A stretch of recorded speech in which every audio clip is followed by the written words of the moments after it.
రేపు పొద్దున 25 సీట్లు తీసుకుని కమ్యూనిస్టు లాగా బతకాలి జీవితకాలం. అయిపోతుంది బీఆర్ఎస్ బతుకు, బస్ స్టాండ్ అయిపోతుంది. కాబట్టి వాళ్ళు కాంగ్రెస్ దగ్గరికి ఐఎన్డీఏలో కూటమిలో కలవడానికి ఇంట్రెస్టెడ్గా లేరు. ఈఎంఐ ఉద్దేశం ఏంటంటే బీజేపీ పెరిగిపోతుంది, మొన్న 8 సీట్లకు వెళ్ళిపోయింది, నెక్స్ట్ బీజేపీ పవర్ లోకి వచ్చేస్తుంది, నన్ను ఇబ్బంది పెట్టారు కాబట్టి బీజేపీ నాశనం అయిపోవాలి, అవసరమైతే నా పార్టీ నాశనం అయినా పర్లేదు, కాంగ్రెస్ లో ఐఎన్డీఏతో కలిస్తే బెటర్ కదా అనేది ఈవిడ ఉద్దేశం. అదేదో డైరెక్ట్ కెళ్ళి కేసీఆర్ గారికి సలహా ఇస్తే అయిపోద్ది కదా అప్పుడు. కానీ మామూలుగా చెప్పడు ఆయన,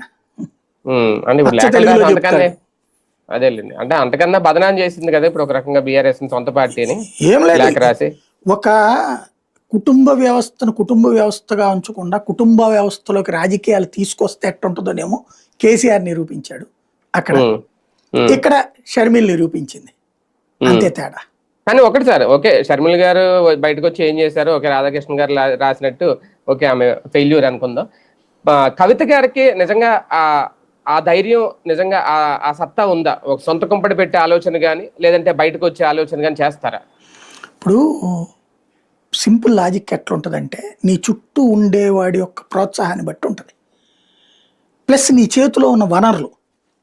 షర్మిల్ చేతిలో అప్పుడు 300-400 కోట్లు ఉన్నాయి డబ్బులు, కాబట్టి ఆ చుట్టూ ఉన్నది ఏందమ్మా నీ పేరు చెప్తే తెలంగాణలో ఇరగదీస్తారని కానీ ఈవిడెళ్ళి 200-300 కోట్లు ఖర్చు పెట్టేసుకుంది.